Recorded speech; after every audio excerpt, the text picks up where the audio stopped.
7 o'clock, and we know Councilor Cameron is on Cameron time, so we're going to get started. All right, there's no one here. So we've got, this is the ad hoc meeting on Market Landing Park, June 5th. In attendance is Councilor McCauley, Councilor Preston, Councilor D, myself, Councilor Shand. Councilor Cameron is not here yet. There's no one online. Sullivan from the Waterfront Trust. Richard Jones from the clerk's office, and Director Fort from Planning and Development. So what we had talked about last time was using this as an opportunity to talk about the Waterfront Trust. Director Fort wanted to actually do some sort of an overview. I think now that we all have our opportunity to do some reading of the historic documents, we all have an understanding of what's out there. But Andy, I was going to give you the floor to start. Oh, thank you, through the chair, and obviously I'll give deference to others in the world like Rich Jones, who's been here and involved for some time, knows a lot of the history, and Councilor Hughes has been involved with going back to the council's action in recent years, and the rest of the councilors. Long story short, I just placed there on this page, and I'm happy to supplement it, but I thought the key documents that are relevant to the background and the sort of where the committee's headed and what you'd like to do at this point in terms of looking at the completion of the park expansion and then operations going forward. So a couple of things that through the chair I just thought were worth mentioning. If you've taken a look at these documents, if you haven't, a couple of things that I think are maybe worth noting out of each of them. And again, I did place them in chronological sequence, so I'll be a little bit more logical as to how things flowed over time. The stipulation, the settlement, really agreeing to establish the park space in the correct place, the actual original as we have it today, Market Landing Park in the center. That was to convey and protect it. There was reference in there to the city taking a role in maintenance. However, there was not a lot of detail in there about how that gets done. And as you can see today, we still have some discussions about the financial program for maintaining the park, both the existing space and then obviously going forward as it's larger. Then there's a plan of reference that was recorded in '87, and that has been essentially updated to the plans we're now working with the engineered plans we have today. So again, that plan is just for reference, but it has some of the way names and the layouts that you might be familiar with. The Waterfront Trust document being established in 1991, and then the two amendments to that. A couple of things I would mention about that. The Declaration of Public Trust lays out the purposes. A lot of this is very consistent and pretty clear cut. Interestingly, this is something I think I just encountered at the last meeting, but just as context, the stipulation or settlement in the original first place said that the trust had to be established and it had to be created for the maintenance of the open space as park in perpetuity. It didn't necessarily speak to how the trust documents were going to be developed or who should be parties to them. And the reason I mentioned that is mainly because there is reference further on in this set of documents in the council's resolution of 2017 to the settlers no longer having a role in the trust documents moving forward as a sort of, part of the deal with creating the park, transferring to the trust. I mentioned this here mainly because the trust document is sort of established. I was not here at the time, but the trust document was established and said in the trust document that it can only be amended with the original signatories to the stipulation, not to the trust documents, to the stipulation. So it basically pulls in the settlers as a party to the trust documents, even though this is like what I would make here is just that it wasn't a legal requirement that the settlers be a part of that. It was agreed to by the mayor who signed this declaration of public trust at the time as one of the parties, but that's where the stipulation came that the settlers be a party to those documents. It does reiterate city's obligation to maintain and also a commitment to, generally speaking, without a whole lot of detail, address the expenses of the trust. The 1992 amendment to the trust documents, or sorry, 93 amendment to the trust documents. I don't think it. Sorry, let me back up a second. The 1992 amendment to the trust, original trust documents.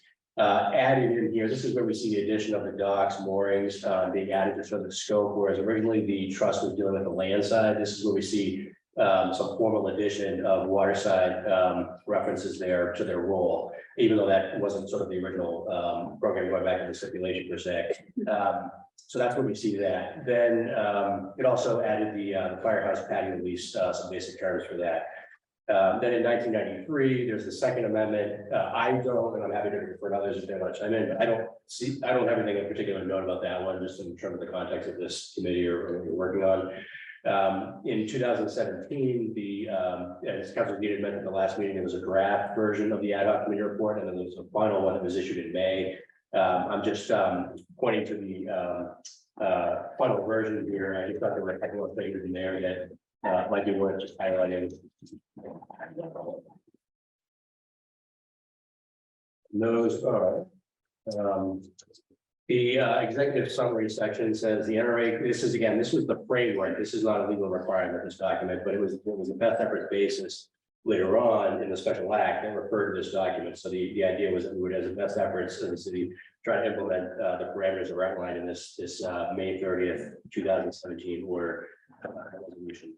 NRA grants all parcels to Waterfront Trust for public park and waterside uses except Firehouse Patio. City leases the Firehouse Center, and it goes on to say custom house. City leases the custom house. We obviously that issue has been addressed already in the format. City takes exclusive easement to operate public parking in west and east parking lots, and that goes to, I know there was a discussion at the last meeting about whether the trust or the city or how we do it with financials. Here, at least at the time, the assumption was the city would continue to maintain and operate the parking areas on the NRA east and west lots. And then we hear a mention of submerged lands equitably split between the city and the Waterfront Trust. We've seen since then there's sort of 50-50 split there, put on record by the NRA before the dissolution. And then there's reference to construction of the expanded park contingent upon raising funds. The resolution goes on to reference the master plan that was outlined by the NRA at the time as a so-called Sitford-Ulick plan. There's a reference to a sketch that I had done and a CAL plan, and essentially merging those together, the essence of those. There's a bunch of bullets about that, but kind of outlining some of those pieces, including things like the Clipper City Rail Trail being a loop through there, and some other details. And then this goes on to make reference to the Waterfront Trust reorganization. There's reference to the settlers agreeing to sort of having themselves removed as a party. Composition of the trust being increased to 7, and some ex officio representation from the Harbor Commission and vice versa between the Harbor Commission and the Waterfront Trust. A couple other particulars, reference to revenue stream, and then being relatively autonomous, if at all possible. And then goes on to say that the city is not obligated to fund the construction, maintenance, or replacement of any Waterfront Trust property, excepting the bulkhead. I think at the time that was based on that earlier premise that it was, the trust would be self funding or autonomous, so to speak.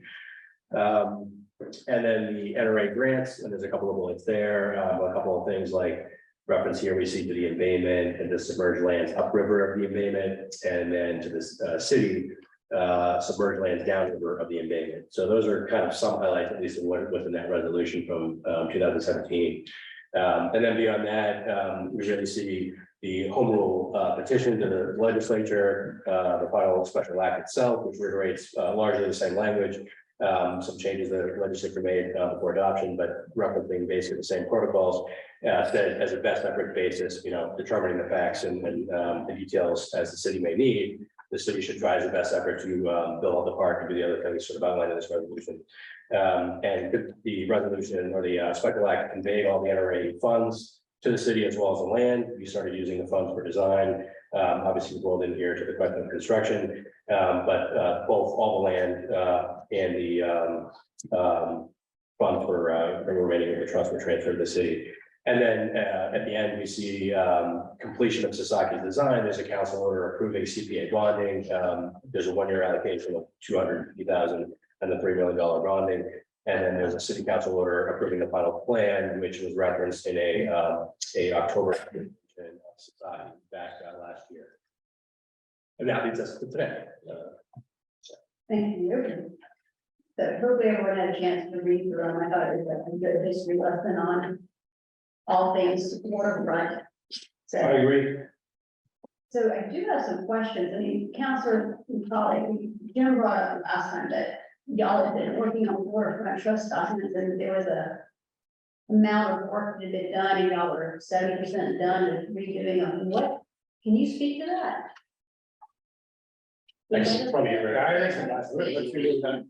All I would reiterate is what I said last time, which is that I was not intimately involved in the details of that. Mayor Holiday was involved with KP. I think a lot of the back and forth. Grace Connolly, was involved, and I was not involved in the intricacies of that. But I imagine there was a lot of underlining and back and forth, and text changes and versions of that. But I don't know that we got to the point maybe that I would make is, and I'm not sure we got to potentially agreement on the substantive issues that might have been outlined in this resolution, for instance. So that where there might have been line by line edits to clean up language and things like that, I don't know the extent to which going back to the council resolution of May 30th of 17, whether or not all those substantive things about changing the composition or the settlers agreeing to be removed as a part of the documents, things like that. I don't know whether those were all really worked their way in there. Had I been certainly directly involved with that, I'd be happy to sort of elaborate in detail. But as far as I'm concerned, I'm happy to look, go back to the documents maybe. But I think from my perspective, it's sort of a go forward from the discussion because I was not involved in that. And I have to say, I wasn't directly involved with those, but I was on the side, like Wilbur Shank was key to it, Matt was key to it. And what I was brought up to speed on, there seems to, like always, there are some things that are nested. And there were some things that had to be agreed upon to just get through till you could have something that could be looked at and agreed upon. There was progress made on how the fundings are going for the parking. There was progress made on, I know that there was the settlers, I know there was no progress made. And I know that in general, what I'll say is that everything you went through from the waterfront trust first document and the two revisions all have a very straightforward tone that stay in line with the original agreement. I think whatever comes out at the final resolution, we should have that same simplicity to it. And there's new complexity on this new waterfront park. And it's understanding what the real costs are. If you look through the documents, the city has the responsibility, and the waterfront trust has been managing to the best of their abilities. And it's been net neutral and net positive, which says that everything's going along fine. Whatever happens here with the new park, we have to make sure that it's, again, funded appropriately. And if it can be done, self-sustained, beautiful. If we have to find new ways to work on revenue together, and if all that can be summarized, I think that's revision 3. And that settlers piece, that's kind of like the third rail that I don't know. I'll work on it with everybody to try to get that.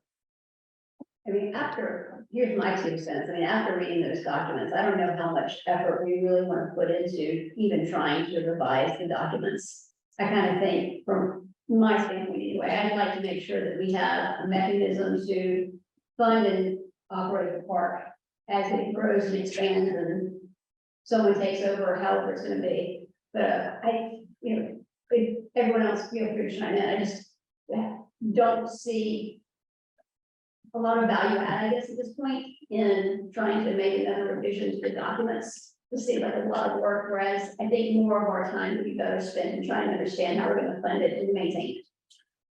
I think that's the problem here. I agree with that.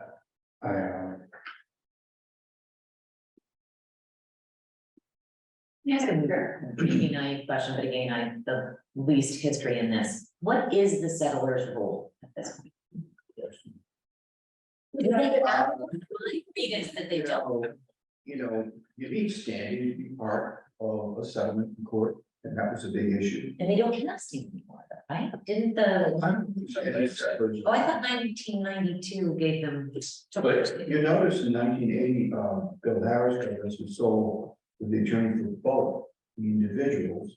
And why are the individuals in there? Because they had standing as individuals. And then there's the Committee for Civic Rights of the Friends of the Newburyport Waterfront by its attorney, not incorporated, a group. So their role historically is probably important politically, but going forward, even if you were about to amend this original agreement or the trust agreement, and you have the city, that's pretty clear.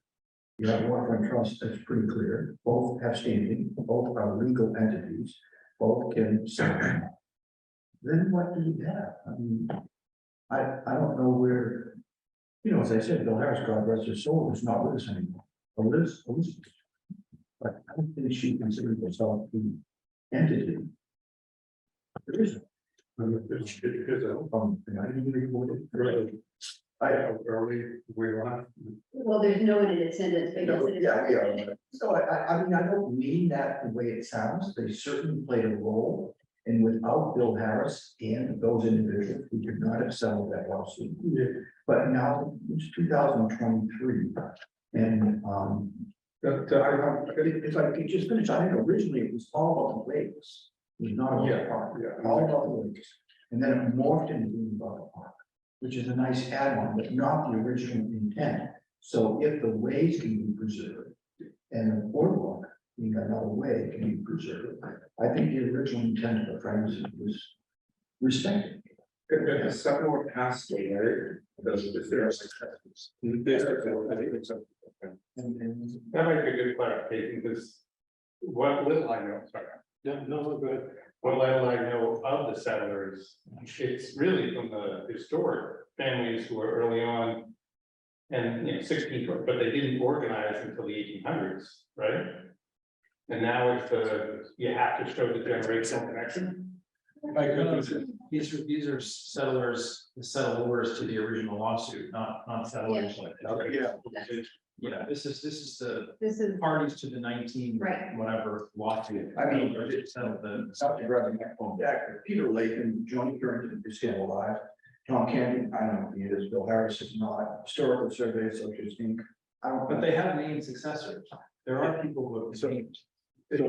so, The settlers have a role and had a role, right?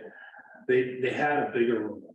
And that was really to keep everyone honest in terms of what the negotiations were, right? They were kind of an ombudsman, if you will, as to keeping the waterfront quote unquote open in terms of the ways.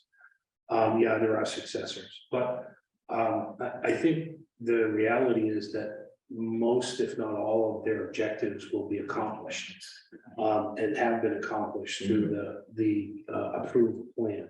Whether that actually comes to fruition or not, again, that's the potential role that was there. And I too, I share your opinion that trying to rewrite or recast the waterfront trust, as an evolution, I just think we should draw the line and say the new waterfront trust going forward, which would incorporate the old and the new, would have, X amount of members and be responsible for this scope and, funding, is to be determined this way and really get to create a governance model that is vague enough, yet strict enough with guidelines to be able to guide them where they go. And the settlers can, can hold the new waterfront trust accountable to the scope that we all decide on, right? I mean, that's kind of their role. so, Councilor Z, and one quick question. So where is it documented who the successors are of the settlers? Bill Harris had it, but Bob Wolf is their other attorney, their co-attorney on that. And they would have them. There's a process they go through. Some of them they would list in the Essex County Registry of Deeds to pass that along. And then some they have in reserve for when people pass and things like that. Councilor Z. Yeah, so just to have a little bit of a differing opinion, surprisingly, I'm sure, but we're talking about a new land transaction, right? If in theory we move in this direction, and that's what this thought would do, is to provide a path to transfer land to the trust. This is the time to clean it up, and the settlers will always be a sticky issue in the sense that people, at least at the time back then, and even when we were negotiating this, saw the trust as a counterbalance to bad forces. If the city wasn't acting right, if the trust actually was acting wayward, then they would in theory step in and sort of say, okay, everybody come back to this. However, when you say things like, well, how do you know if there's a new successor? That's the point. This is not a public organization. The settlers are a private group in a sense, so they don't like adhere to, they don't have a public meeting to pick their successors. It's not the mayor with concurrence of the city council. It's like, if you have a realty trust in your personal life to hold a piece of property, you know, you don't tell anybody when you're gonna name a successor, you can do whatever you want. And so I think it's unsupportable, in my opinion, to transfer public land into anything that has even a hook of a private. That was the whole thing. So what you're actually reading here was counterbalances. You know, we said, okay, you want the land to go into trust. In exchange, we're asking for the settlers to sort of relinquish control. And then we get a bigger waterfront trust, which Bill Harris thought would make the body more accountable. So in other words, by having more people, he thought there could be more voices in there. And then a couple of other pieces. So I mean, I don't want to run away from that now that we've come this far. If we're really going to transfer another 4 acres into the trust, the whole point of this was to make it inherently public, you know, and 100% public and sort of clean up. And I think actually everybody now is in good times with the waterfront, but all these were written for bad times, you know, when there was discord. And I remember in the waning days of the negotiation, you know, that the submerged highlands that became 50% waterfront trust. You know, that could just as well go bad again in 20 or 30 years when a trust comes in and says, actually, you know, we should get this much money. Or the city could come and say, we're not sharing anything anymore on the revenue. So the last thing I'll say is that everybody thinks of this negotiation as a tripartite agreement, NRA, trust, and city, but it was actually a whatever the 4 version is of that, because the 4th leg was the settlers. So I mean, you had the trust, the NRA, and the settlers. The settlers and the trust are not the same thing. They're just not. And then you have the city. So it's time, you know, if we're gonna do a big land transaction, you know, a deed property, then we should fix it. And I actually don't think it should be that hard, but at the same time, I don't think we should let it go personally. So, let me first. I've had a lot of thoughts, but I did bring up one thing I hear, and maybe perhaps somewhere between Councilor Shannon and Councilor Z's points here is perhaps, at least before we go down that rabbit hole and having a discussion with that, because I do think, generally speaking, it seems to me that the park, the general public enjoying a bigger park should be perhaps the priority. Transferring the land as a formality to the waterfront trust is a second step to me. So to me, there could be more time with that, focusing on the construction and the public enjoyment of the park space itself. That being said, I'm wondering if at least before we go down that rabbit hole of reviewing the documents and going into that discussion again, because there could be all sorts of questions about different provisions and language and so forth. Perhaps there could be, if we're going to go there, if we could have some sort of high level agreement on the basic key elements that are, you know, sort of, you know, non-negotiable or really, you know, high points. Just so that we don't go down and discuss, like we've done with a few other things, like, you know, short-term rental units in other areas, you know, ordinance language, fine-grained details of a document like this, without having agreement on the basic parameters that are so important. So if we go back to the resolution from 17 or any other, you know, listing that folks have, and the council has some, you know, 5 main things that have to be addressed, that would be good to have, I think, at the outset, knowing that those have to be included, rather than getting the weeds in the language and finding out that those key things are, to the point that you were making, I think, earlier. Okay, so Connie and the gentleman. So I was just gonna say, so the 2017 ad hoc report under the waterfront trust reorganization is such that C says no further role for the 1980 litigant settlers of the NRA. But that was just a report. Yeah, this isn't. So but that is the basis by which the waterfront trust is now redoing their documents. No, that was just a recommendation. I see. That was one of those things that didn't get worked out. Gotcha. Okay, now I understand. Thank you. So I just want to comment. I don't think we're disagreeing on the approach to this, right? I think in a way, we may be talking past each other. And what I mean by that is, I don't necessarily want to reach back and fix the old documents, right?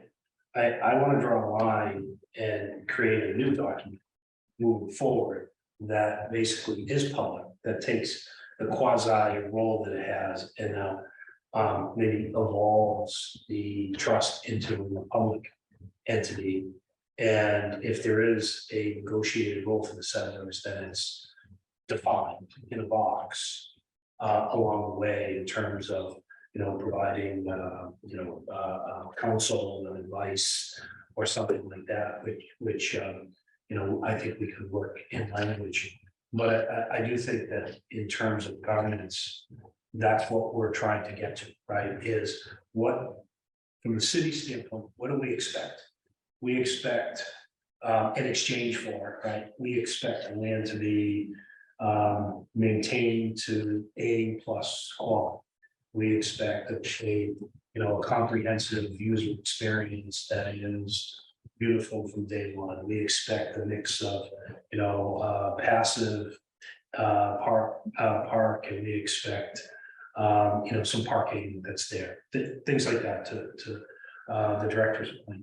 And in return, the trust needs to know that there's going to be a revenue pile there so they can do that. Right? And where is their checks and balances right now? The reality is that paid parking saved the open Wi-Fi, right? Because that's a revenue stream that we can count on, that we could never count on anything before. Right? And so that's what kind of gave everyone the inkling that you could maintain a park and make money or break even or however the terms want to be. But that's where I was coming from. I wasn't saying, let's go back and restructure, redo these documents. I think we can restructure them from here going forward, as long as both parties, the three remaining parties, the two main ones, and then we find a role for this. You had something to say. I don't know, Bill. Well, I can wait, but I mean, I'm more at a practical level of what do we do? You don't want to rewrite the trust, obviously. The inherent problem there is you don't have the parties anymore, you don't have the NRA, you don't have most of the civic friends. So what do you do at this point? You do an additional agreement. And I think that could be straightforward. You don't have to rewrite the trust. You just have to say, because frankly, as I said before, the idea of the settlement stipulation and the trust going forward had nothing to do with an expanded farm. That's a whole new concept, right?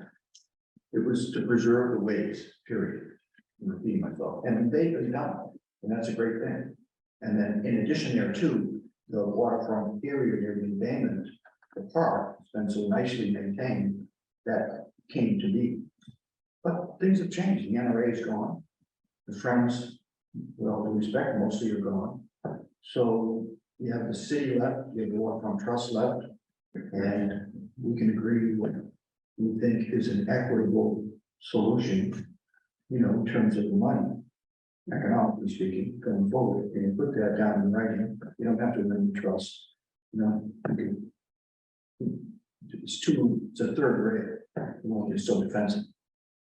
And I think we could accomplish the biggest thing is what do we? Yeah. How, Right? what version of the plan? Who's basically how much revenue, how do we make it work? Those are the nuts and bolts. So I enjoyed reading all this through, and I told my wife, God, I should have had to do every one of this when I signed up, yes. And I do have to say, when I first got into this, one thing that I got overwhelmingly clear was, oh, believe me, it used to be a nasty relationship. It's all good, everyone's happy, we're all working well together. So, and from a resident, I've seen the challenges over time. And now I look at the finished product. And when you start taking responsibility of running that finished product, and I see how many people are doing all the work, for not much reason other than pride in the town, civic responsibility. There was some effort in that last round that your comments about where do we stand on agreements. And there was some history that wanted people to rewrite the documents to get rid of some of the historic efforts. And no one in the law, like, this is just gonna be a third red, and it was. Let's let it settle, it'll play long run. We'll have to figure this out over time. The big thing for me is, when I read the document, it's crystal clear the city has the fiscal responsibility for the water. And the document stated. And then there's an evolution that the waterfront trust and the parking could make it self-sustainable. Then it's a personal, it's a responsibility, then if they fail, the city's gonna backstop it. And there was other things that we had a whole thing about indemnification of insurance. And it's mentioned like 3 times in different areas.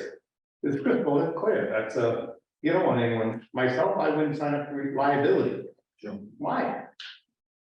The settlers to me is about a backstop to the volunteers of the Waterfront Trust. That we can't be held hostage on a political event over time. It just has to be, this document's so well written so far, like those revisions where it's simple. Whatever we should do, should have that thing that's a 50-year, 100-year plan. And let's figure out how to pay for the thing. And there's a job, once we do that, it's a bigger headache. It's a bigger part to have A+. And I'm worried about what happens when E is retires. What happens when, you know, we've got to maintain A+ for 50 years. And there is a piece that it can go south. A political pressure can crush the Waterfront Trust like that. So I'm glad that does.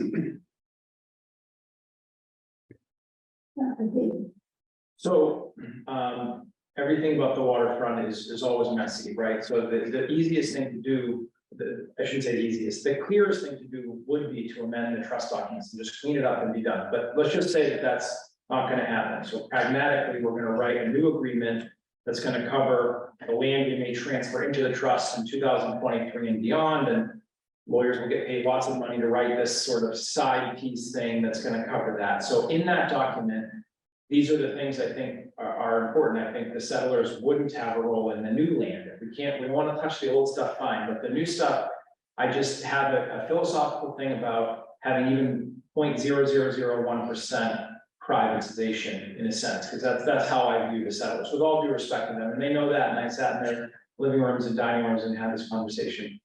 The second thing is, the trust documents are simple, which is a positive. The negative is, you keep saying the city has the financial responsibility, it holds the responsibility.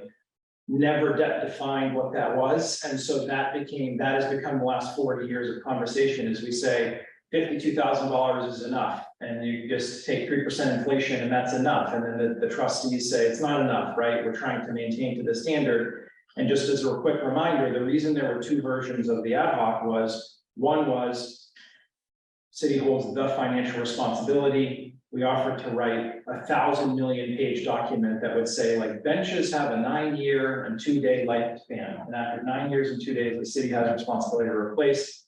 And then we had the second one, which was basically whatever the land can deliver is what is enough.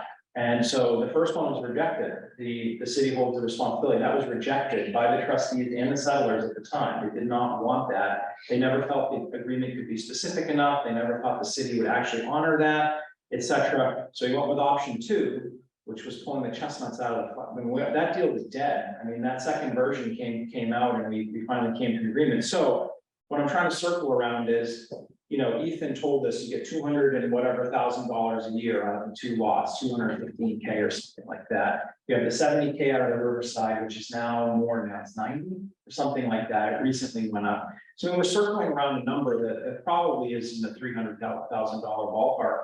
And I'm more than happy to go with a side or a new agreement if it finally, once and for all, defines that it's going to be the 75% of the east and west revenue from parking plus 100% of meter revenue from Riverside. City is officially going to keep the ticket revenue, et cetera. And we're just going to put this to bed. And that's what A+ is. And if it's a good year, then A+ is really good. And if it's down economy, then A+ is, you know, whatever it delivers. And we've already had this debate. So I'm wary of going back to this like generic, like the city has a responsibility, which is always a hot potato. And then that's where the politics comes in, because in some years there's more attention on it, in other years, especially if we fortunately haven't had a bad economy in a while, but that's when things pull back and everybody says, okay, you're not needing it anymore. So I personally think that tying it to the revenues is fine. I do think that some percentage of it should be held, has to be held sort of in trust, you know, for capital. So you can say, okay, whatever you generate out of there, you have to pay the parking clerk to run it. Then you have 75-25 split. And then you can eat whatever it throws off in terms of interest. And then the Riverside lot is this hot potato every 3 years, but I mean, it basically is like 90 grand a year. That's, I mean, it's not that, the numbers aren't that big and there's not that many of them, but that's, and we wrote in the home rule that the money would be held for it. So we've done a good thing with that. I mean, that's sort of unpractical, which is nice. If I was to ask you a question, if the city was to run it, as a full, the waterfront trust didn't exist, it was the full responsibility of the city. You have an idea of what the budget would be for something like that? Well, I shouldn't answer for everybody, but I can tell you, the waterfront trust. So you can just basically compare ratios of, we have 26 parks in the department with a budget of, I think it's around 400K is what memory is telling me right now. So 26 for 400. That's all of that. All that is, you know, we have this DPS Parks Division, we budget 400K for 26 parks. You can do the math on that. And then the waterfront trust is definitely spending circles around us on a per park basis. Granted, none of them are as expansive as, you know, for the most part, but you know, that includes Atkinson and Barton now and all of the sports fields. So what do I think? I think you'd add, I don't know, I shouldn't even say a number because I'd just be guessing, but it wouldn't be as much, I think, as the waterfront trust would spend. And again, that home rule, part of that was to dedicate the revenues from the parking. So there's actually a counterbalance there. We're taking away parking reduces support for the park itself. So you have this sort of like, and then you have Richard always feeling like the need for more inventory, right? So I mean, you have these opposing forces. Be nice to make the whole thing park, and you've got zero. Riverside. I can raise something. Yeah, it's time to listen. You know, there's a lot of views on it, and I think that, I will say something, that I think that from someone who puts time into the park, I think it's fiscally responsible, and I think with outsourcing mowing and things like that, and the way it's kept up, I think it costs 400,000 to run that, the way it's run. And it doesn't, it's half that, so I think the city gets an asset in the volunteer effort that happens to date. And I think that helps the whole town, because it is a gem in my mind. How many volunteers do you have? There's the members, and then, you know, the manager is paid. And then most of it's outsourced stuff at finding a single person to change a single board for, you know, a cheap hourly rate, or there's a lot of the garden clubs that do weeding and things like that, and we might buy the plants. There's a lot of sweat equity that's just done because they love the park. And yeah. Can I give you an example of a controversy of more recent times that has been made? So the park manager is a very interesting thing, right? So right now that's a part-time position, best of my understanding, or it has been historically some kind of part-time, but there have been calls I've heard that should be a full-time position, and that actually may be even more than one person. And so that's very controversial, like, because come to our budget meetings, right? Adding a new position, as we just, Andy remembers well from last Thursday, it's a huge conversation to add an FTE to any department, anytime, for any purpose. And so when we say the city has a responsibility, that's where the trustees come and say, well, part of that responsibility is it needs a full-time park manager. And there are good arguments for everything, right? Good, and I might agree or disagree with some of them, but it's a great example of what is the responsibility. And then I will tell you that there's also a lot of pressure. You're asking about the parks here, which is the subject of a lot of conversation this year because of the reorganization, which is, you know, there's many who think the parks division should be the one mowing that one because, you know, we have this constant pressure on outsource versus in-housing. When we in-house, we pay a salary, and then every day we can send people to do whatever we need to do. When we outsource, it's a specialized, here's your contract, go and do it, and there are pros and cons to both. So I just keep saying to myself, there should be a rate for Riverside, and it should have an escalator in it for inflation. Maybe you peg it to something that reflects the market. And then you have the money coming off of the waterfront, and that's going to be what the pie's going to be. And then it just has to become whatever it can sustain. And then the big challenge with this is capital, because we plan to spend all this money to build it. but we don't know what we're gonna do in 10 years when everything breaks and needs to be replaced, whatever goes out there for amenities and so forth, so. Thank you. I would just add from some of the comments here, I mean, I agree with Councilor Z that, well, I think we might be talking right now about what could potentially be sort of $300,000, sort of available for something like this. I agree that I don't think it's actually, it isn't, and it shouldn't be that order of magnitude for one park per se. I would give lots of credit to the volunteers and the trust members over the years, the community volunteers who played, that role, and Edith and others who have more recently, kept an eye on things down there. It's been very well done.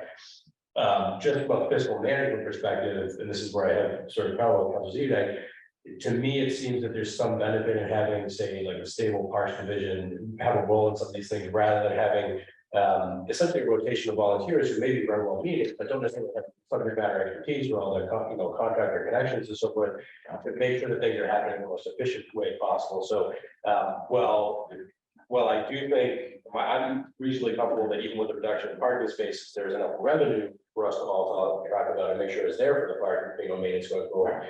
I do think there's benefit in having a discussion about how that could be efficiently done and whether or not certain things can be done by the city, certain things can be done by contractors, rather than just making the assumption that everything is done in one part or the other. That to me seems like a worthwhile discussion, because I do think there could be, cost savings or efficiencies about that discussion. Mike Hennis and I have started that discussion. Wayne just came in as DPS director, so they're able to pick up, from where we left off. But the idea is to get his input, on this, this together in DPS. And I think that at the end of the day, whatever that number is, whatever it is, I don't necessarily think it's as low as say the ratio of other parks. Obviously, this is a central park, lots of visitors, very prime location. It's got to be kept up very well. But I also don't think it necessarily needs to be such a high proportion, for one park in comparison to the other parts of the city. I think it could be, more reasonable, monetarily. Yeah, so I think we've kind of coalesced around discussion around funding and the money, right? Because that would seem to drive the level of effort. But there's a couple of things here.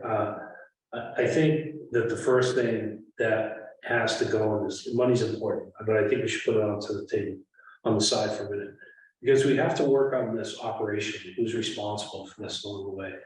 And when we talk about things like outsourcing versus insourcing, I'll remind you that whatever budget we have in parks right now, half of the parks, especially in the outer rewards, are C- and below. And the Parks Department will admit that going forward. So let's not kid ourselves. I know that the MAL, for example, buried in their appropriation, I'm learning is a parks manager, right? A head count that is dedicated to maintaining the water quality that goes on there. So if we want quality, that's what we have to do. So again, put that on the finance part of that, which is important. But I do think that getting back to that is, I think we're, in a decision tree, we say, do we want the Waterfront Trust to expand the scope that they're doing today? Or does the city want to take it over and assume all those responsibilities? And then if we say the Waterfront Trust should be the entity that expands and takes that, then within that, you could say, listen, there might be opportunities where the Waterfront Trust, through efficiencies, can hire the city to do some of the landscaping along the way. That would save some money. I think DPS has to go through a manner of being able to cross-charge the different departments. When they do work for the schools, they should be able to charge for that, at least from a budget perspective, so we know where that money goes. It's not uncommon in the private sector where one group does work for another group and kind of gets compensated for it. And that will put some pressure on maybe some of the bids that the Waterfront Trust does get along the way, if they know there's competition, et cetera, along the way. I think competition is good in all of those aspects.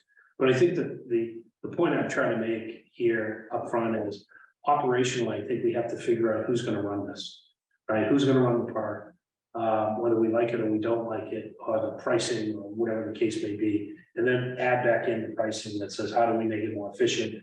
How do we coalesce around a certain number? How do we fund it, et cetera, along the way? But, you know, that evolution from the waterfront trust documents to the clerk's point, which is, hey, you can just draw a line in the sand and say, hey, listen, here's a new document that supersedes these other documents that says the running and maintenance of the running and operation of the park. The old park with the addition of the new park is going to be done in the waterfront trust. Waterfront trust is going to look like this: 5 members, 7 members, whatever they are, how they're appointed, the membership of the appointment, and the scope. And the scope is 3 or 4 lines that go on there, and then funding is another mechanism that ties in, right? That's the way I would look at it. Yeah, just to pick up on that. I just drove by the mall on the way here, and with all due respect to the Park Commission, this doesn't look right. I mean, it hasn't been COVID. And then I come down and see the Waterfront Trust, it's pristine, more or less. So I don't think the Parks Commission having any jurisdiction or land on the waterfront makes sense to me. I hate to say that, because if you look at the Parks Commission and DPS, they're just strange. And one fortunate thing that came out, and it wasn't the vision in 1980, was that the trust would run such a beautiful park, a beautiful way, and they have. So we just got lucky. We should run with that. And I think there's some fortunate economic reality to that, is that sweat equity is what's involved with a lot. And if the city owned it, would people still become volunteering? Maybe, maybe not. There's I hate to say it, but there's a good feeling about the trust in the public out there, that they're doing it on a volunteer basis. Let's go help them. And it's worked. I just throw one question out in the back of my mind. So we have so many acres. Part of it is parking, part of it is grass, right? So it seems to me pretty straightforward that would be transferred to the trust. To amend something simple, you have to rewrite the trust. And then what do you do with the parking element? I mean, with all due respect, the city has always maintained parking lots, whether they're on trust, whether they're on NRA East, West. Who comes and strikes? It's the city. Who comes and does the pay? City. So to give that other burden to the trust doesn't make a lot of sense to me when I think about it. So you retain that, or maybe you give the res, to use a legal term, the underlying land to the trust, that you reserve the rights to maintain it and improve it to the city. That's not anything to do with the money. The money generated therefrom is already by statute and no petition going to go to the trust. There's a couple of little gotchas in there too. There's an overhead for running it. And there's also meter revenue and ticket revenue. It doesn't say, the statute doesn't say anything about ticket revenue, just the meter revenue, which the ticket revenue probably would be enough to cover the overhead. Okay. That's all I'm gonna say. I think that's a good frame for this. What about, say we set this up in whatever way, and then Waterfront Trust, which has, presumably more autonomy to some degree, with the park and boardwalk and the ways and all that, they decide, well, we need more money. The city's helping us out, but we need more. So we're gonna have a predictably these once a month, we're charging people to come in, or they're gonna charge them per month. I mean, what about event revenue? Is that, I mean, I don't even know how that's handled now. I've often wondered and never go. It's all in the books every month. The basic thing is, it's minor, but it adds up. Yeah. I would say, you're taking $400, or the only one that has any revenue really is the one that we do with the city, which is the River Fest. Not for Salisbury. Yeah, but I think it's less because of this park piece. And they probably, I hope that Salisbury doesn't do such a great job if they win that. And if you have that gem, I appreciate the comment of the burden of trying to keep an A+. People want to be at an A+. And whether it's the river or somebody, I don't think the park the waterfront trust to us don't have a responsibility that it's there to generate revenue. We have a responsibility that it's there to share under the guidelines. And actually, that's revision 2 that puts the guidelines on it. There's a couple ones that are really sticky for us to do. You know, we had someone who's irate this week that we didn't approve them for Craft Fest. They're from out of town, out of state. And the website and everything showed the Craft Fest was really more retail than, you know, craft person. And that's a really, so we said no, it was $400. And we've got people want to call the paper, have an interview, call the news. It's frontline stuff that no one needs to be on. Because of that, it's a passive park meant to be a grade A, not as a revenue generator. And that's a gatekeeper that it kind of stinks someday. So it's usually wedding photos. It's exercise things. It's anything to do with the commerce in town, and it's very focused on that, but then again, you can't let people who have stores do storefront there. Because it's not a problem. So I just want to back up for a second. So on the topic of the money, you know, the nice thing about the numbers is they're just the numbers. So I mean, I just want to say again, there's only a couple of places to get money from. There's the Riverside lot, there's the east and west lots, and technically there's the submerged highlands. That's it. And so where Andy, maybe where you and I are disagreeing a little bit is, I don't see the money the city taking general fund money and putting it into the waterfront park. I also don't see the waterfront park throwing money back out to the city. I just see that as, you know, this is the line. So to me, you know, again, I hate to always boil it down simply, but it's, you know, a 90 grand from the Riverside lot, 220 grand from the other lots. The submerged highlands equates to about 5,000. So that is the number in my humble opinion. And where the only gray areas are the Riverside lot, it's always a perennial controversy about who's keeping the ticket revenue and what's it really costing the parking clerk to run it versus, you know, and there has been some ill will about that over the years. And again, as of late, things have been pretty copacetic. Signed a 3-year deal, I think, on the Riverside lot. So my point, Andy, in sort of rebuttal is, even if the city was going to say, send the parks folks down to mow it or something, we're not really going to say like, okay, we're going to take money out of the waterfront and put it into like the other parks. If there were any savings, which would be nice, then maybe the trust would say, okay, let's take the savings and do something else with them. So I'm just trying to get everybody to come around to this idea to convince you that you sort of are dealing with a finite pot of money. And really the only debate here is, in my humble opinion, and one thing I would like to see is how much do we ask sort of, or demand, I don't know what the right word is, the trust to sort of hold in reserve, you know, to hold back something so there can be some kind of fund that builds up over time to handle capital needs as they become a reality. So once we finish spending this $6, $10, $12 million over the many phases of the project, that there can actually be something building up over time. As far as the governance goes, you know, the trust is effectively like a specialized Parks Commission, right? So I mean, the same way you have oversight of the Parks Commission, you have over the trust in some ways, and this is where the trust division. So with the Parks Commission, they are essentially a spawn of the city council. We created them by ordinance. We offloaded our own power on the council to this Parks Commission because simply we don't have the time or expertise to deal with it. However, when necessary, we have pulled some of that back in. We did that with fees. We said, fine, you guys are not setting fees consistently, you're not charging them, so we're going to set up fee schedule for you. Now, in practical terms, we work together to that, but I'm saying legally, that's how we did it.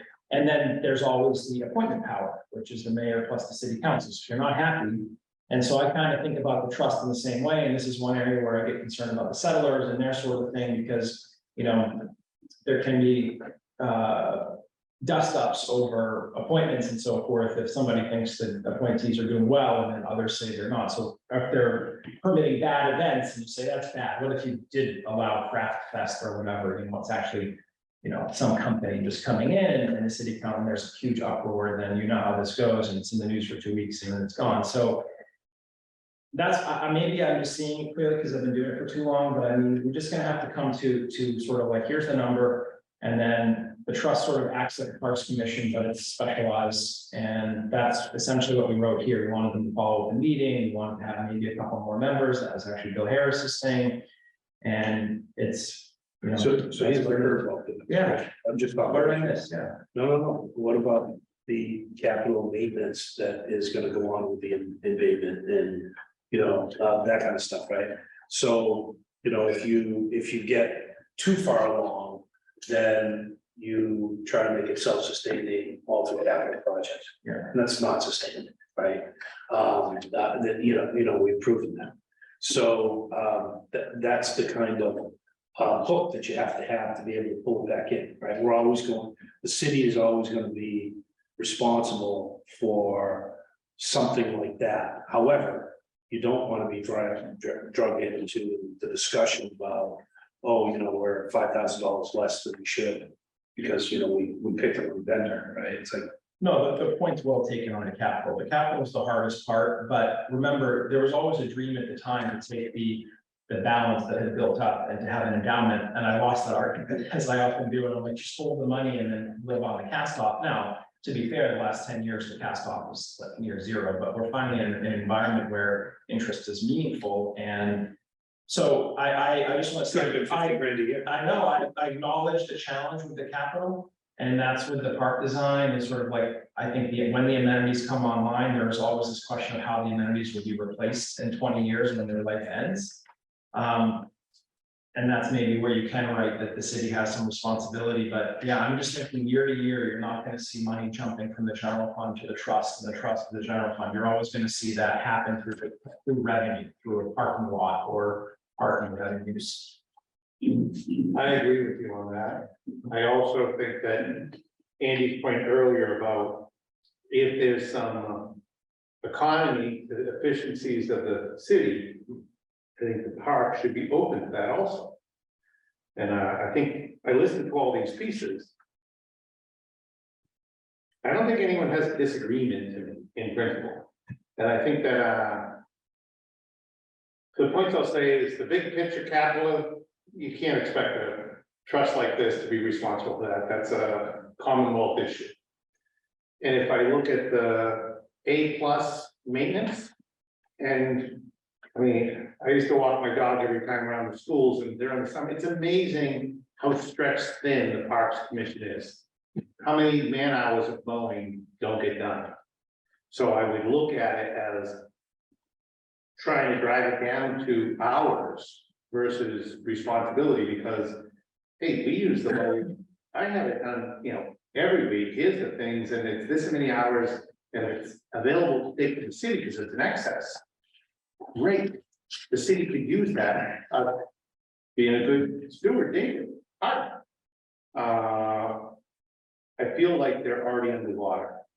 And I would, if that can be different on a city level, I think that we have a responsibility to look at that. The comment that happened about the parking lot, there's something in there that the city's still the big dog that has the skill sets, and we want to leverage that as a community. No one should take that out and outsource it. It's really, we want to take the headache as a single point responsibility. And at the end of it, it's a gem that we're going to expand because it's good for the city. So I think I think everyone's pretty much the semantics of it. Yeah, let's figure it out.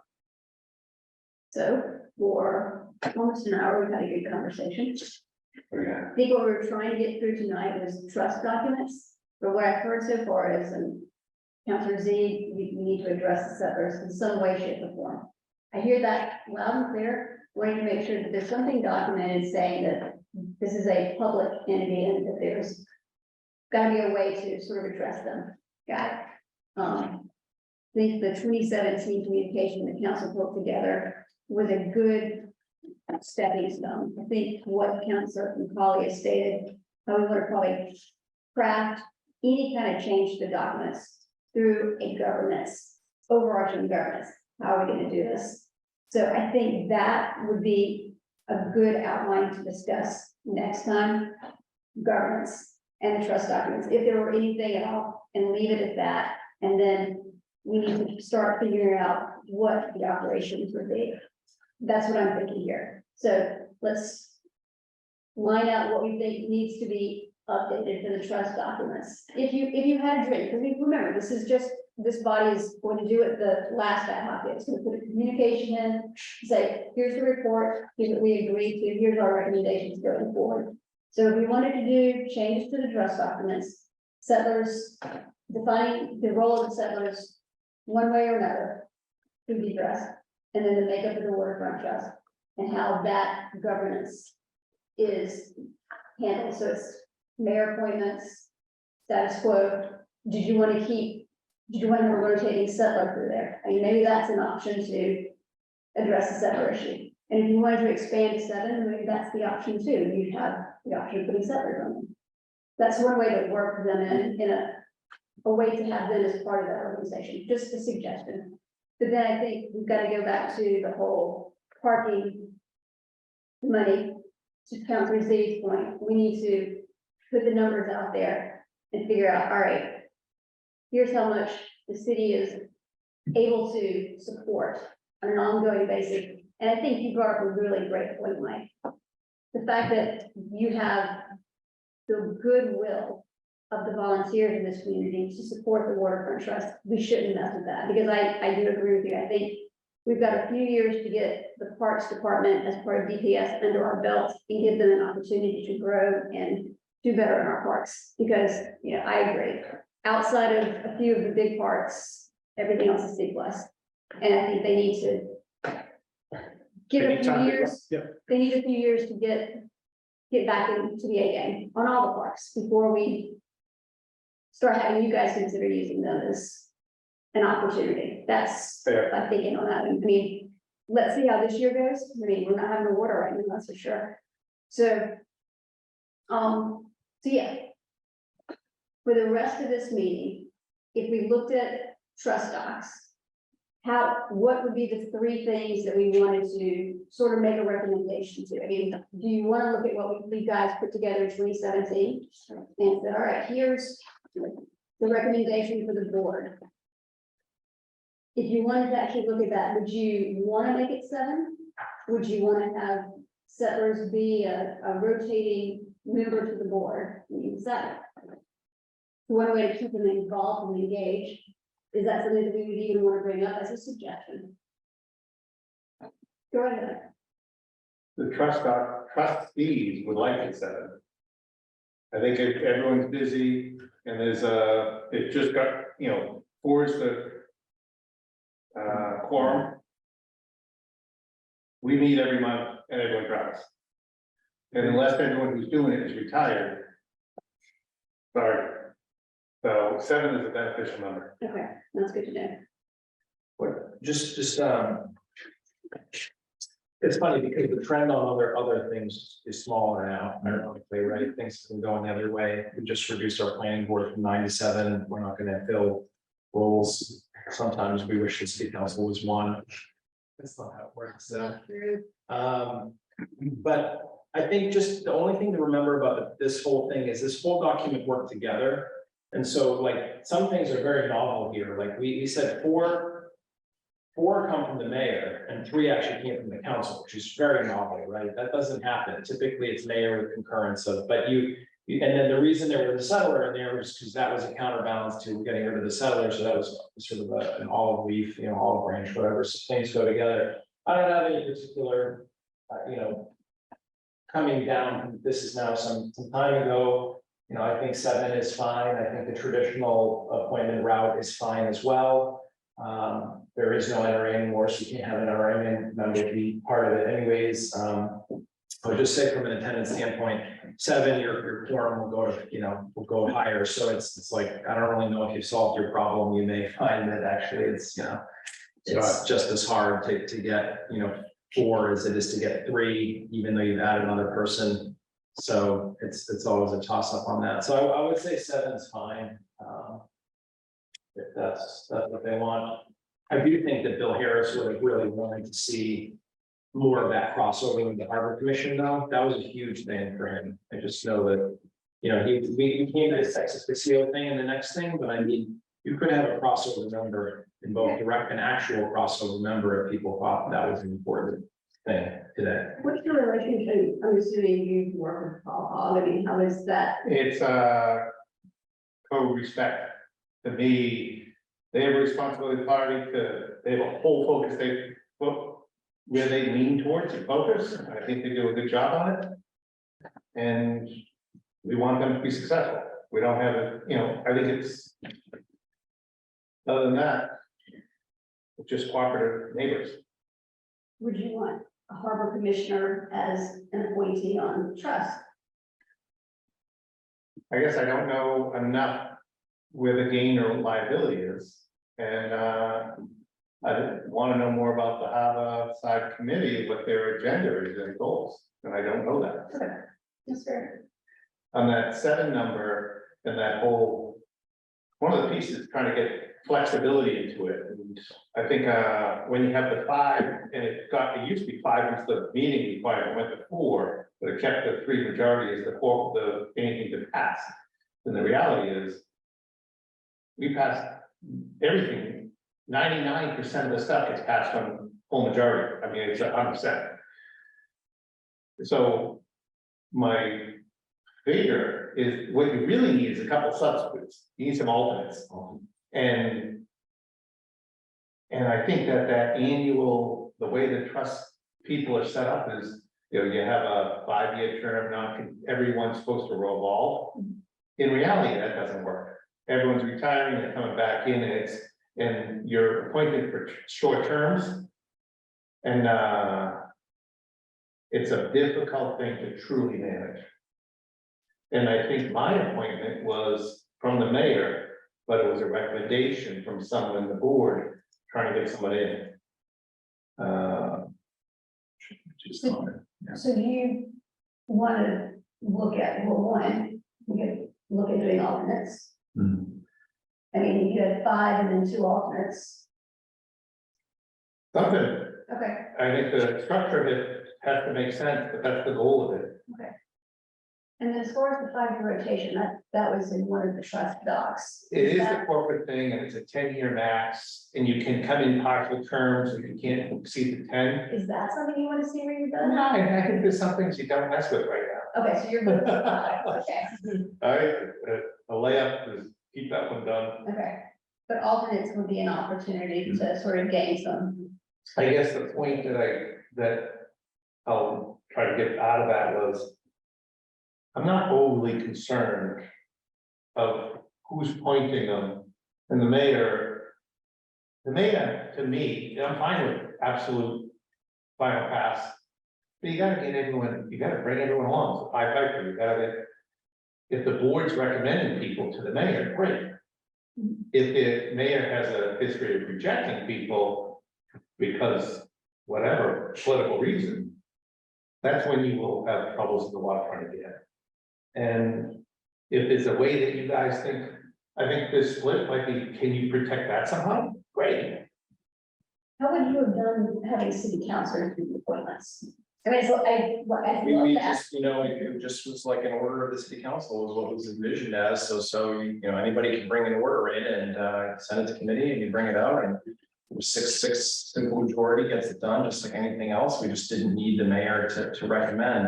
I mean, you know, it's sort of like the governor's appointee on the NRA. I think it was 6 and 1, 6, and then 1 was appointed by the governor. Now, in practical terms, it wasn't always the governor coming down to Newburyport of all places saying, here's who should be a redevelopment authority. But again, things are not written for the best of times, they're written for the worst of times. And so, you know, it was meant to be a balance. That was actually the product of, you know, it's kind of interesting, like the settlers and hearing the history, and they sort of thought, well, you know, there could be years where you have no influence with the mayor, but you could plead your case to the city council, and if you get some measure of concurrence from the council, they could act as a backstop instead of just rejecting appointees constantly from the mayor, which would be your only other power otherwise would be to say no. So, you know, this is definitely was contrary to our charter in that sort of sense, but that again is the whole thing with the trust is it's its own animal, it's sort of extra charter, it's out of, it's some ways, it's its own thing, it's outside of it, so. I feel like sometimes if you fertilize it right, it'll grow it. If you manage it by squeezing it, no one wants to be there. I like the 5 and 2, I like that idea, I think that's a good way to give some comfort to the members, like you can always do business, is that, you know, do. Because you're right, you don't attract a wide range of people have jobs, people with travel, people with families, people who are retired, everybody in between. And you struggle with that if you have to be somewhere every month. Zoom has made it a little bit easier, but it's still nice to When have. you say 5 and 2, does that mean 5 members and 2 alternates? Yeah. Yeah, like the zoning board, and that does give you the advantage of a lower quorum. Right, 3. And I don't mind up in the needed to pass. The simple majority might be 4, not 3. You know, and I don't mind, Yeah, because you should get, this is, do we want to pay this person? Hey, and the toughest things are up in the boat charter rents and getting the, who, when you disqualify or who you say yes to on events. Those are the ones that get you thinking. Well, again, I'm just gonna keep saying these things that come up, right? So fee setting is a very interesting area, right? Because again, I mentioned the Parks Commission as an example. We historically had given them some latitude, the royal we and the royal them, so it's not anything personal, we just said, okay, and then. But legally, it was always, and it is with water sewer and with parks, it's recommendation of that body with approval of the city council. We've never done that with water trust. The fees for the trust have never, you know, we kind of skirted around that when we did the fee schedule, it was set by the waterfront trust. But I'm just saying, this is where you have this juxtaposition between what is the trust, you know? There's a big piece that in those trucks document. You gave a fiscal responsibility to that market rate.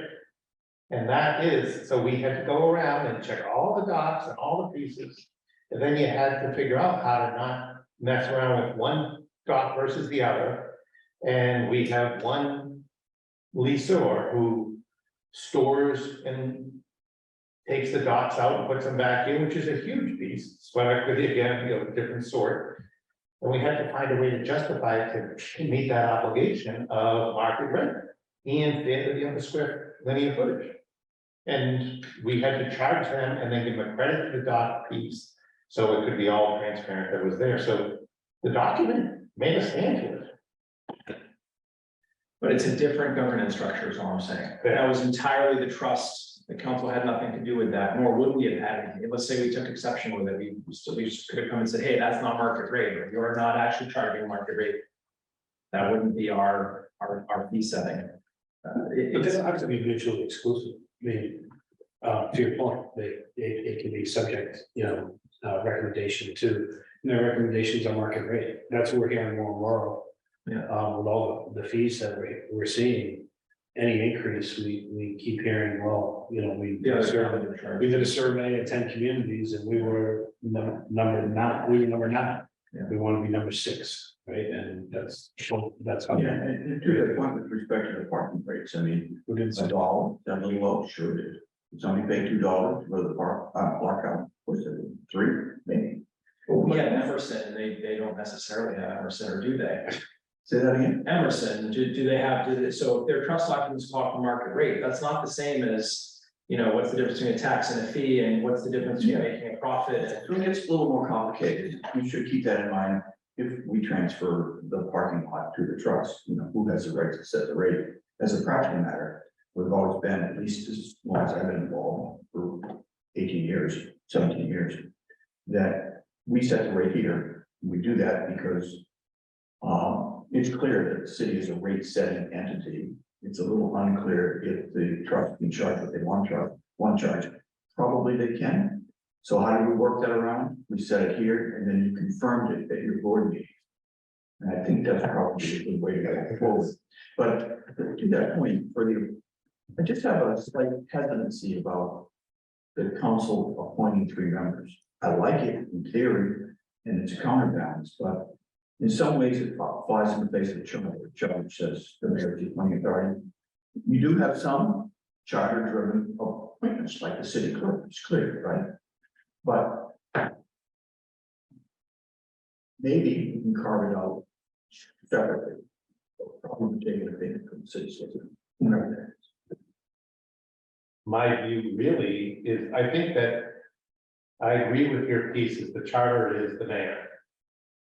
I think in practical matters, the waterfront trust should be finding like-minded people to try to make, who have the same sweat equity desire and nominate him to the mayor and mayor the gatekeeper of that. And I would rather see 3 people nominated from the waterfront trust that the mayor has to vote yes or no on. I just think that that's part of, you know. I tried pulling somebody into the park because I know the guy runs a good business. He's a senior level person who has pride in the town. And he's trying to dial his work life back. That's an interesting point. You don't normally see that. It's sort of mysterious as to where the people come from that the mayor appoints to the various boards. And you don't often see that the zoning board puts board members or the waterfront trust puts board members, but I like that concept. That's how I got there, because Wilbur approached me on it. But it was by politeness, it wasn't by. 100%. And the mayor had the green lighting. Or not. Which was easy. I could say, you know, with my time, in the tree commission, very different sort of level of this, but we were always trying to generate the next appointee for the tree commission. I think that's often the case. Yeah, I think it's good unofficially. I think you get a lot of hegemony if you basically, you sort of, you never get anybody new. I think it works well unofficially. That is very common, but I did hear, you know, without naming a board, that they actually wanted to say only the people we bring forward, the mayor can choose to override, and that flies in the face of the charter too. And I was trying to explain that, you know, technically the mayor can just grab somebody off of State Street and say, hey, you're on whatever board you want to be on now. So I think it works great unofficially, and it's very common and practical. You know, you find other people who maybe come to the meeting and they're interested in the topic, and okay, you know, there's a vacancy, why don't you join in? But anyways, I think 5 and 2 is good. I think if it's, you know, sticky with the charter, you just do the mayor and the city council as we normally do. The trust can always bring forward people to the mayor that it likes just as any board can, and then, yeah, the mayor has to say yes, and the council has to say yes, and that's. I will say for recent history, we did bring someone to the mayor. Did get somebody else to stay. And that's fine. That's not gonna happen. And let's see how it goes. And we have new blood. So the system works. Well, I will say the one that's in our packet right now is still not appointed, they could be, I mean, get them into a meeting, that's. All right, so 5 and 2 alternates, I hear that's all goodness, that's progress. Mike, can you do some research on your own about the public commission and how that works? I mean, Sure. Yeah. let's see how that coalesces as ex officio or actual members. Can I ask, sorry, to your, where you're going, I mean, do we feel that we can say that the mayor should or is that still a state problem? To me, it doesn't, it's hard for me, it's the charter, but also it's, you know, which 5 does the mayor do and which 2 does the city council do, you know, like. That would get a little. It would get, yeah, it just seems impractical. Right. I mean, to your point, you know, this is written for worse times. Sometimes, but I do think I was gonna say, we just came from a committee, you know, we just came from an era where, you know, the mayor had appointed a board slanted towards the opinion that she, right, we came from that. And we always want to have a good balance. So we saw the excess of one because of time and effort and all of that, and we want to be able to have both of that going forward. The only comment I'd make about the harbor commission is that while you're together, you're also in a way competing, right? So you're in a cooperation kind of way in terms of you want to cooperate in 90% of the things, but there are some things that you do compete with, and that you know. Having ex officio or attending your meetings is preferred as opposed to being part of part of it, right? 'Cause you could be voting, you know, you could be voting for something that is unethical, right? And you're reaching out. Who do they report to? Like, I kind of think of the same thing. Both of us work on as a extension of the city. With responsibilities under whatever documents we have. Except they're an enterprise fund. So that they're truly self-sustaining. Okay. They live on their fees. And the city manages that to some extent? Yeah. Right. They, I mean, they have the harbor masters, the sort of the city, the staff liaison, but I mean. This is controversial, and it's not right to say they work for the city council, but in a sense, like, if they fall down on money, it does fall on us. The general fund is the backstop for all. So I mean, when you say who do they work for? We're not their boss per se, but I mean, we do have oversight over them in the sense that their budgets, you know, the harbor is in front of us right now, which is the harbor master and with the harbor commission to operate together. Again, difference from the trust. There's no trust budget in front of us, so that's different. It's just a difference. In the way you both had just stated, I don't see a benefit of intermingling them. Well, I would like to agree, except that the submerged tidelands are now 50-50 ownership, so that was an $11 NRA decision that we can't necessarily undo. We can't- You have a partner with You have, yeah, unfortunately, they built a joint venture at 11:59 PM and they just said bye, and so there was no paper with it, which has been one of my pet peeves the last couple of years, but that's all. I think just having that, I mean, I agree that maybe having voting could put somebody in a pickle with this sort of conflict of interest, like it's bad for one board, it's good for the other one, but I'm on both, so how do I vote? But I think an ex officio was sort of a good, you know, just a way to know what they were doing and vice versa. So maybe that's the one, maybe that was a proven balance. Okay, so 5 members, 2 alternates, and an ex officio of the harbor master. Sorry, harbor commission.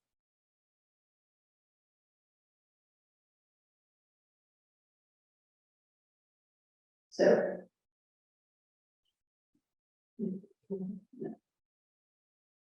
So it is 8:22. We're in the, we're not going to do late nights. What we've heard tonight, I think, is there's certainly a desire to at least find a place for the settler, one way or the other, try to work that out. Not being a third, try not to make it a third rail, but if there's a way we can put them in as maybe one of the alternates, or rotating alternate, maybe that's an option. This is just a recommendation going forward. For the next meeting, Mike, I'll just give you the homework on the harbor commission, that if ex officio works, that's great.